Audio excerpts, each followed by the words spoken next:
Quote. Well, joining us now to break down what the future holds for Elon Musk and Twitter is Mike Davis, president of the Internet Accountability Project. Mike, welcome to the show. A lot of people on the conservative side, at least, pretty excited about this one.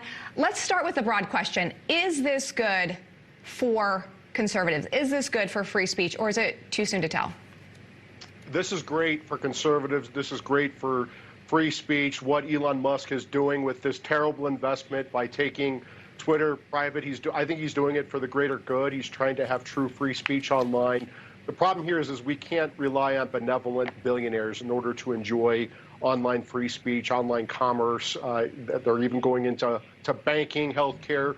We have to break up big tech. We have to break up the trillion-dollar big tech monopolists, Google, Amazon, Facebook, and Apple. They have too much power. They use that power to crush competition, shutter small businesses, cancel conservatives and others with whom they disagree. And there is a rare closing bipartisan window of opportunity right now with Congressman Ken Buck, a conservative all-star from Colorado, and Senator Chuck Grassley, my former boss, in the Senate to finally hold big tech accountable. And there is, we can get this done this year.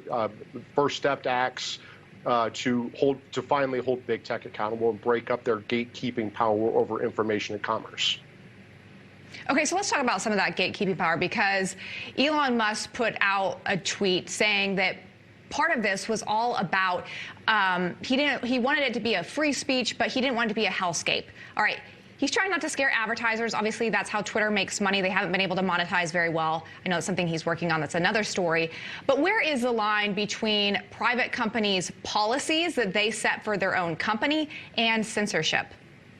Well, I'll tell you, the line that they can't go over is they can't deplatform people with opposing political views, or conservatives, Republicans, right-thinking independents and Democrats who don't agree with their woke agenda, their woke ideology. So that's a red line for sure. Maybe what they can do is look at what is the First Amendment standard if government actors censored, what would violate the First Amendment if government actors did what they're doing. Remember, these are essentially online public utilities.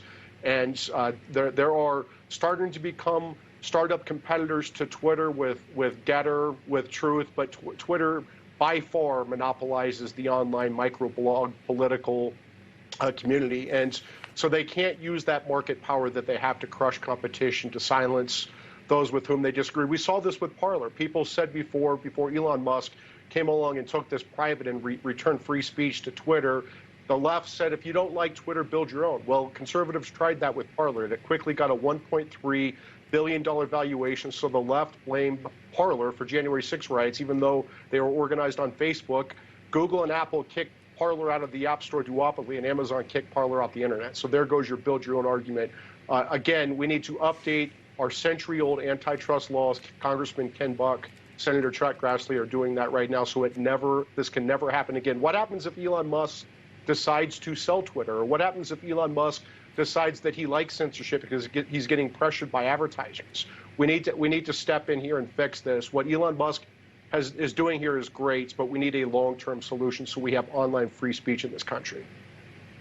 Absolutely, long-term solution. Well, speaking of censorship, obviously everyone knows that Twitter censored and took down former President Trump. Elon Musk has apparently invited Trump to rejoin the platform on Monday.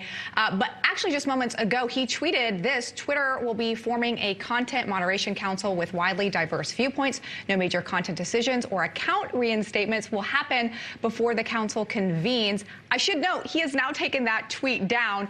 What does this indicate to you about the direction that he is trying to move here? Only have about a minute left.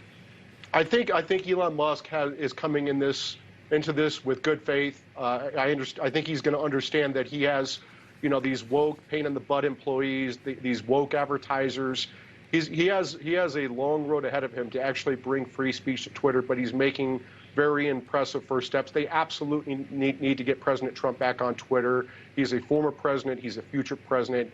And there's no reason he should be kicked off Twitter while they have the supreme leader of Iran on Twitter, and they have terrorist beheading videos and sex, there's sexualized content on Twitter, but they can't have the president of the United States. Give me a break. Elon Musk, that's an easy decision for Elon Musk. Get President Trump back on Twitter immediately. All right, we'll see how Truth Social feels about that. Mike Davis, good to see you this evening. Thanks for being here. Thank you.